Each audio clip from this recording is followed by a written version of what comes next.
Ndodana Mkhanyisi Tshuma. MHOSVA HAIROVI, Ndodana Mkhanyisi Tshuma, the main suspect in the murder of his wife and 2 children, has been arrested in Kensington, Johannesburg during a joint operation involving the South African Police Service Organized. Ko ingava mhosva yei yaakaurayira mukadzi nevana vake? Uyu mubvunzo uri kubvunzwa nevanhu vazhinji. Kusangana kwatikuita zvakare pachannel ino, channel yeZim Witness TV, yandinodzwa nemaupdates akasiyana-siyana. Ndinoti kana kari kutanga kusvika pano, ndinokumbira ungobaya button rekusubscribe, then turn on the notification bell kuitira kuti usarasikirwe neevery update yandinodzoka nayo pano nguva nenguva. Muri Zimbabwe ndadzoka zvakare nenyaya inosuwisa uye ichirwadza kutsanangura. Nyaya iyi inyaya yemurume anonzi Ndodana Mkhanyisi Tshuma, uyo anofungidzirwa kuti akauraya mudzimai wake Nothabo Zandile Tshuma 42 and their daughters Natalie 15 and naNala 5 nemusi weSaturday 4 July 2026 in United Kingdom, ndokutiza akanowanda kuSouth Africa uko azobatwa muzuva ranhasi. Kubatwa kwaitwa Ndodana kwafadza vanhu vazhinji nekuti mhuri yeZimbabwe haina kufara neumhondi hwaakaita hwekuuraya mhuri yake yose. Ladies and gentlemen, ndichakusiyai makateerera mapurisa achitsanangura kubata kwavaita murume uyu. Asi mapedza kuteerera, ngatisangane mucomment section muchitiudza zvamunofunga pamusoro penyaya iyi. There is no place to hide for wanted for serious crimes. The South Africa successfully located and arrested Ndodana Mkhanyisi Tshuma, also known as Mark Tshuma, who is wanted by authorities in the United Kingdom in connection with the murder of his wife, Nothabo Zandile Tshuma, 42 years old, his 2 daughters, 15-year-old Natalie, as well as a 5-year-old naNala. First and foremost, on behalf of the Acting National Commissioner of the South African Police Service, we would like to applaud the outstanding work of counting organized crime, working closely with National Central Bureau. A red notice was only issued yesterday, and within a matter of hours, our multidisciplinary team has managed to track this suspect to Kensington in Johannesburg this evening, where he is being placed under arrest. The swift arrest demonstrates the capability, the professionalism, as well as the operational excellence of the South African Police Service and the strength of our cooperation with international law enforcement agencies. Let this be a stern warning to criminals across the world that South Africa is not a hideout for fugitives.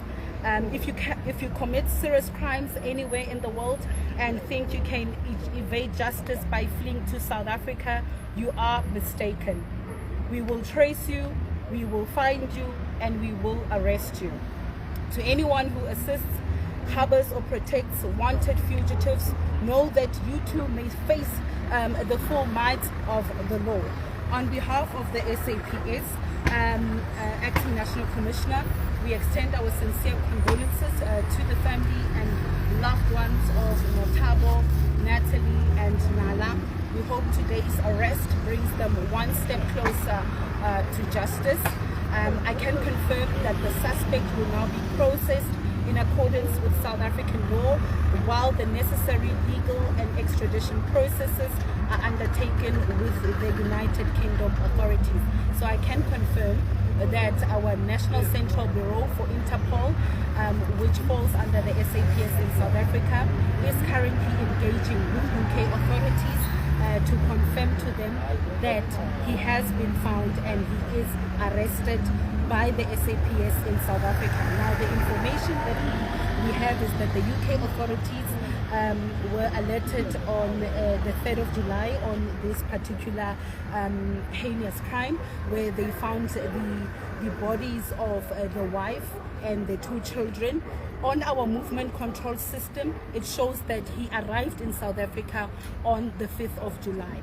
We'd like to thank those that we have worked with, especially Gauteng Organised Crime, Interpol, SAPS Pretoria, for working tirelessly to ensure that they apprehend this wanted fugitive of justice. You saw that footage showing him being at the London Heathrow airport. What was the motive, do we know? What are the charges, and who was he visiting to? Well, I cannot divulge those details, but we do know that he was with family members. But at this stage, I cannot divulge who gave us a tip-off. But safe to say that the SAPS is stamping the authority of the state. We are proving that you cannot hide in South Africa. If you have committed such heinous crimes against women and children, we will hunt you down, we will find you, we will trace you, and we will arrest you. So we really applaud the team that is being led by Brigadier Khopane, as well as Interpol South Africa, for really cracking this case. I mean, it's a matter of days. If he landed in the country on July 5th, and today it's the 10th. I mean, it's 5 days. So well done to the team, and we can confirm that on Monday he will be appearing in court. So we are just going, like I've indicated, we are engaging with UK authorities, confirming that Mr. Tshuma has been arrested in South Africa, in Kensington, Johannesburg, where he was hiding. UK authorities have mentioned that he was alleged to be in Zimbabwe. They believed that he was in Zimbabwe. Do you know if he went from Zimbabwe into South Africa, or the flight took from the UK, from directly into South Africa? Well, that forms part and parcel of our investigation. We are going to track his movement from the UK, from London. Where did he fly to?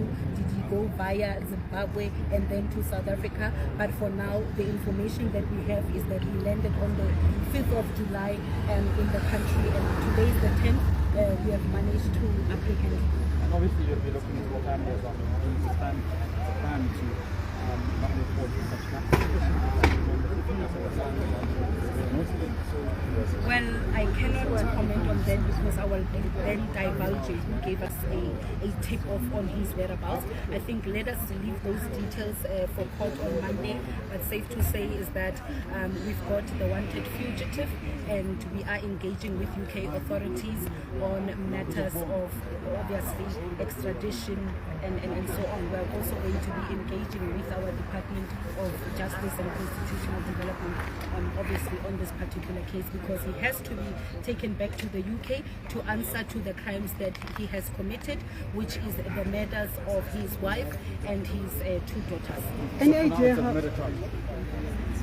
Well, for now in South Africa, I don't think he will face the murder charge. We are working on the red notice, and we are arresting him based on that red notice in that he committed a crime in another country. So let's wait and hear on Monday what the charges are. But we will obviously be presenting the documentation that we will receive from the UK authorities, but we are also working on the red notice that was issued yesterday. And like I said, within hours of that red notice being issued, our members nabbed him.